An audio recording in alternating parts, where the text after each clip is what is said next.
Hello friends, आपके हमारे channel पर स्वागत है। आज हम डाल्टन थ्योरी पढ़ेंगे, केमिस्ट्री के चैप्टर 3 क्लास 9। सबसे पहले डाल्टन थ्योरी कुल 6 हैं। उसमें बाद में 6 में से डाल्टन साहब का कुछ थ्योरी गलत हो गया था। सबसे पहले मैं डाल्टन थ्योरी का उनका पिक्चर मैं आपको दिखलाता हूँ वे कैसे थे। ये देखिए, यही हैं हमारे डाल्टन साहब। इन्हीं के नाम पर डाल्टन थ्योरी, एटॉमिक थ्योरी दे दिया गया है। तो हम अपने डाल्टन थ्योरी की ओर चलते हैं। तो ये देखिए, ये है डाल्टन एटॉमिक थ्योरी। इस डाल्टन का मतलब तो आप लोग जान ही गए, और डाल्टन साहब का नाम था इसीलिए उनके नाम पर रख दिया गया है एटॉमिक थ्योरी। इसका कहने का मतलब है, जो डाल्टन थ्योरी ने जो मैटर का बेसिक थिंग जो दिया, थ्योरी दिया, उसी को हम एटॉमिक थ्योरी बोलते हैं। डाल्टन एटॉमिक थ्योरी कहने का मतलब है, जो डाल्टन साहब ने दिया था on the basic of matter, matter के बेसिक पर जो लॉ उन्होंने दिया है, उसी हम थ्योरी को डाल्टन एटॉमिक थ्योरी कहते हैं। तो इनका कुल 6 एटॉमिक थ्योरी था। सबसे पहला मैं आपको बतलाता हूँ। इसमें हमारा पहला है first postulate of Dalton theory. इसे आप फर्स्ट डाल्टन थ्योरी भी कर सकते हैं या पोस्टुलेट्स भी कर सकते हैं। तो डाल्टन साहब ने पहला एटॉमिक थ्योरी में यही बताया है कि देखिए, यह इसका क्लियर डिफिनेशन है, all matter are made up of tiny particles. सभी मैटर टीनी पार्टिकल से बने रहते हैं, जिसको हम लोग एटम कहते हैं, और वह केमिकल रिएक्शन में पार्टिसिपेट करते हैं। यही हमारा डाल्टन साहब का पहला थ्योरी था। अब मैं इस पे एक एग्जांपल भी बतलाऊंगा। जैसा कि मैं यहाँ पे एक एग्जांपल लेता हूँ। यहाँ पे हमारा यह एक एटम हो गया, यह हमारा बी एटम। यहाँ पे मैं 2 एग्जांपल लिया हूँ, atom A and atom B. ये दोनों टीनी पार्टिकल्स है। जब केमिकल रिएक्शन में पार्टिसिपेट करेंगे तो यह कंबाइन कर जाएंगे और यह कंपाउंड बना जाएंगे, कंपाउंड सी। लेकिन इस पोस्टुलेट के कहने का यही मतलब है कि all matter are made up of tiny particles. छोटे छोटे कण से बने रहते हैं जो कि इनविजिबल रहते हैं, उसे हम एटम कहते हैं। तो हम चलते हैं सेकंड पोस्टुलेट की ओर। यह हमारा second postulates of Dalton theory है। इसमें डाल्टन साहब ने कहा है, जो सेकंड पोस्टुलेट में है, एटम आर इंडिविजुअल पार्टिकल। जो एटम रहते हैं, डिविजुअल पार्टिकल नहीं रहते हैं, इंडिविजुअल पार्टिकल रहते हैं। एटम को हम नहीं देख सकते हैं नंगी आंखों से।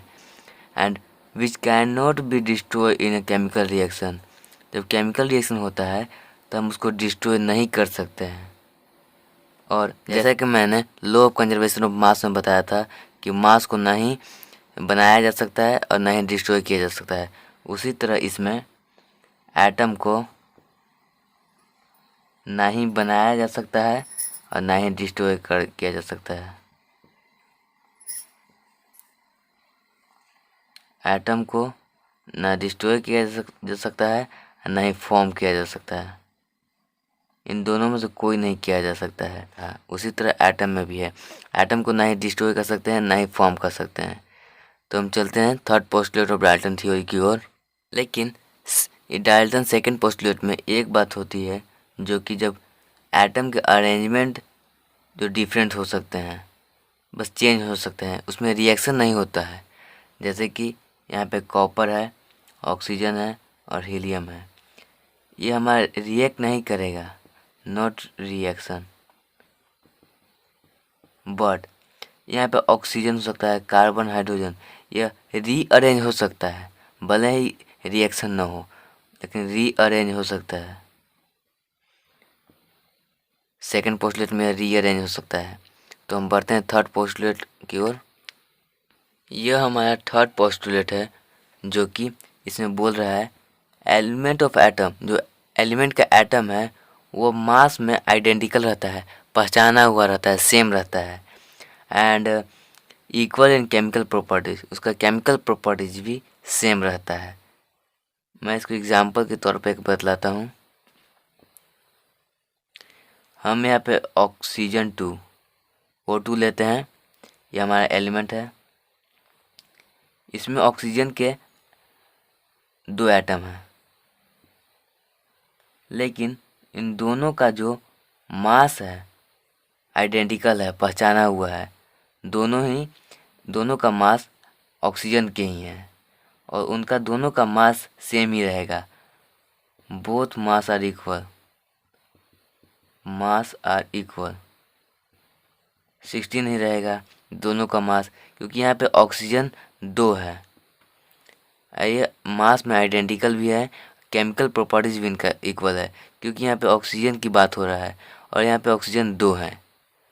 और इनका आइडेंटिकल, इनका मास भी पहचाना हुआ है, क्योंकि हमारा ऑक्सीजन 2 है तो पहला जो ऑक्सीजन का मास रहेगा वही सेकंड का भी मास रहेगा। तो अब हम बढ़ते हैं fourth postulate of Dalton theory की ओर। यह हमारा fourth postulate of Dalton theory है। यह third postulate of Dalton theory के जस्ट अपोजिट है। उसमें था कि एलिमेंट ऑफ एटम सेम था मास में। इसमें है the given element of atom are different है। इसमें एलिमेंट का एटम डिफरेंट रहेगा मास में और उसका केमिकल प्रॉपर्टीज भी अनइक्वल रहेगा। और थर्ड पोस्टुलेट में इक्वल था। ये जस्ट उसका अपोजिट है। मैं इसका भी एक एग्जांपल देकर बताता हूँ।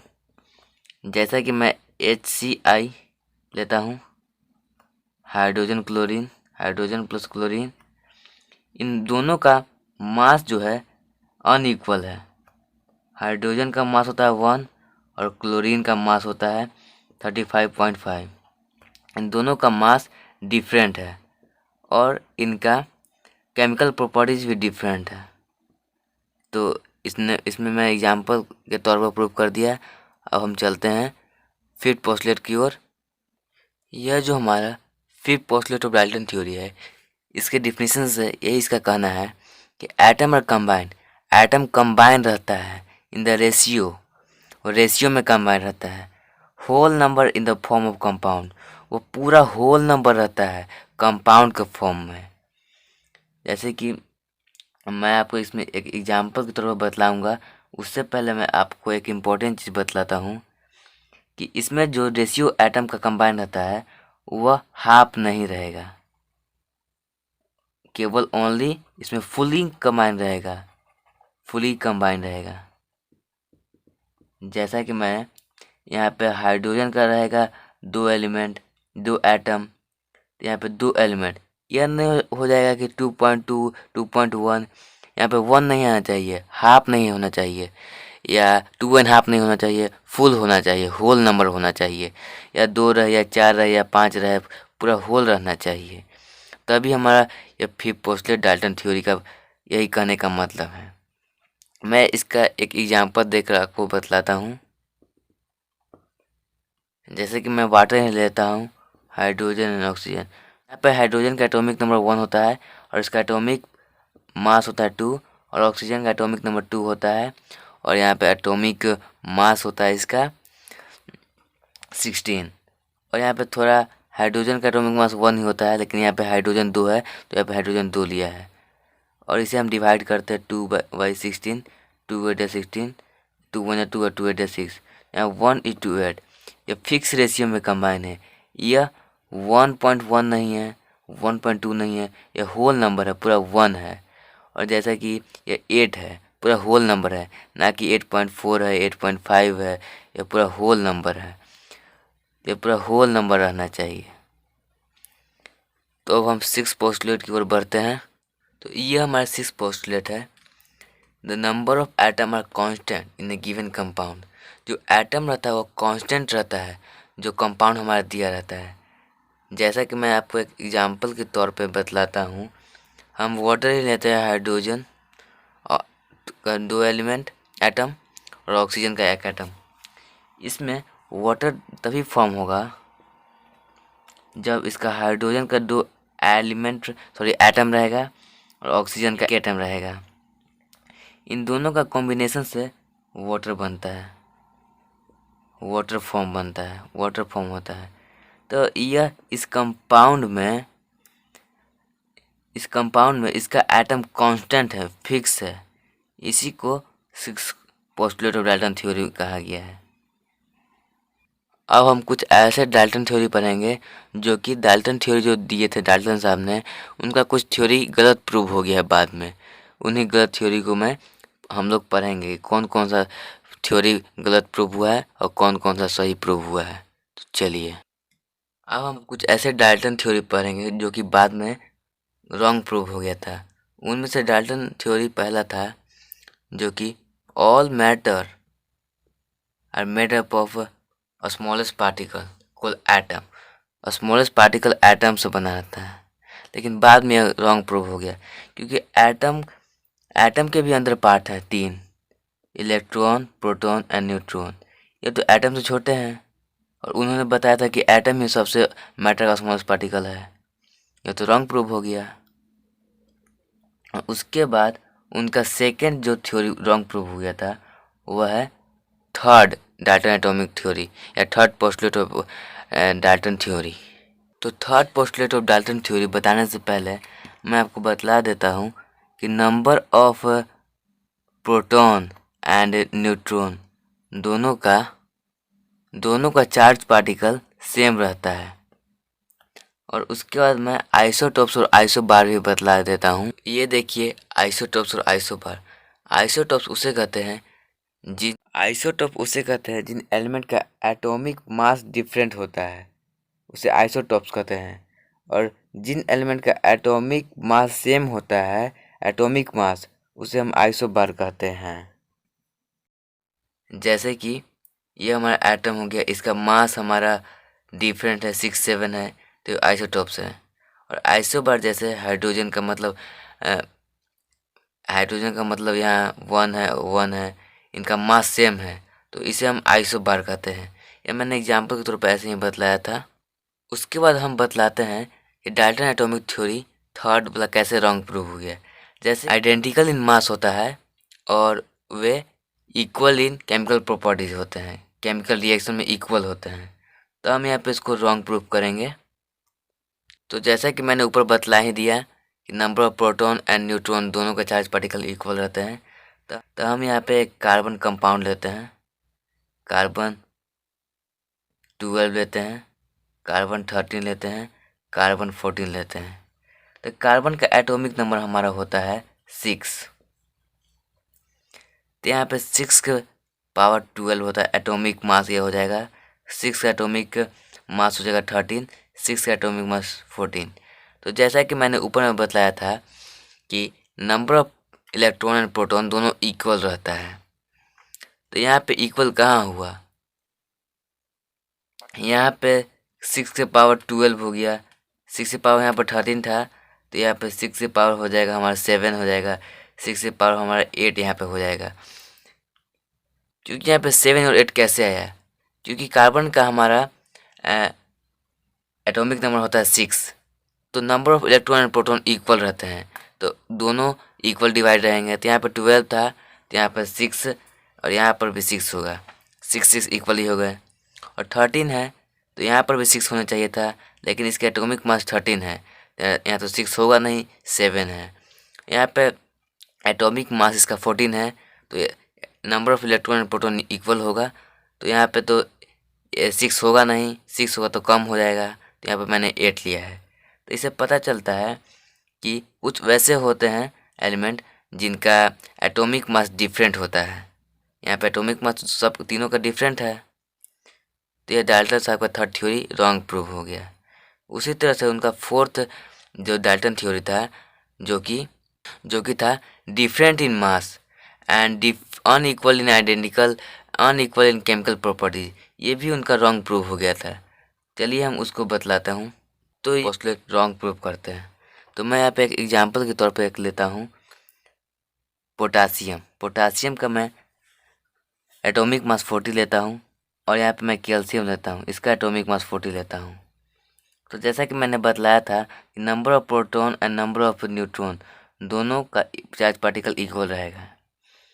तो पोटासियम का एटॉमिक नंबर 19 होता है और कैल्शियम का एटॉमिक नंबर 20 होता है, लेकिन इनका मास तो सेम है। और जैसा कि मैंने बतलाया था कि नंबर ऑफ प्रोटॉन और न्यूट्रॉन इक्वल रहेगा, तो यहाँ पे नंबर ऑफ न्यूट्रॉन हो जाएगा नंबर ऑफ न्यूट्रॉन, यहाँ पे मैं n से इस नोटेशन करता हूँ, और नंबर ऑफ प्रोटॉन, यहाँ पे हो जाएगा number of neutron, number of proton. तो नंबर ऑफ प्रोटॉन और न्यूट्रॉन इक्वल रहता है, इसमें 20 है, यहाँ पे 40 है, तो यहाँ पे हम 20 लेंगे और 20 लेंगे, 20 20 40 हमारा हो गया नंबर ऑफ न्यूट्रॉन और प्रोटॉन। और यहाँ पे हम न्यूट्रॉन 21 लेंगे, प्रोटॉन 19 लेंगे, तो यहाँ पे फुलफिल तो होगा नहीं। तो आप देख सकते हैं कि इसका एटॉमिक मास सेम आ गया, लेकिन एटॉमिक नंबर डिफरेंट हो गया, तो ये भी उनका रॉन्ग प्रूफ हो गया। तो हम आखिरी पोस्टुलेट की ओर चलते हैं, जो कि उनका आखिरी पोस्टुलेट रॉन्ग प्रूफ हुआ था। डिपेंड करते हैं, सब चांस तो एक ही रहते हैं, लेकिन उनके प्रॉपर्टीज डिफरेंट रहते हैं। जैसे कि मैं यहाँ पे एग्जांपल लेता हूँ, ग्रेफाइट। ग्रेफाइट भी डायमंड का ही फॉर्म है। वो कैसे? क्योंकि दोनों के एटम कार्बन एटम से ही बने हैं, एटम सेम है। तो according to the Dalton theory ये भी प्रूव हो गया कि दोनों का एटम सेम है, लेकिन वर्क डिफरेंट है, मास डिफरेंट है। यह ग्रेफाइट होगा, यहाँ पे ग्रेफाइट हमारा पेंसिल में लगता है, जो कि हमारा गुड कंडक्टर है। यह डायमंड है, हार्डेस्ट सब्सटेंस है, जो हमारा बैड कंडक्टर है। और ग्रेफाइट सॉफ्ट रहता है compare to diamond, and diamond is very hard. तो अगर आपको यह वीडियो पसंद है तो लाइक शेयर एंड सब्सक्राइब जरूर करें। जय हिंद, जय भारत।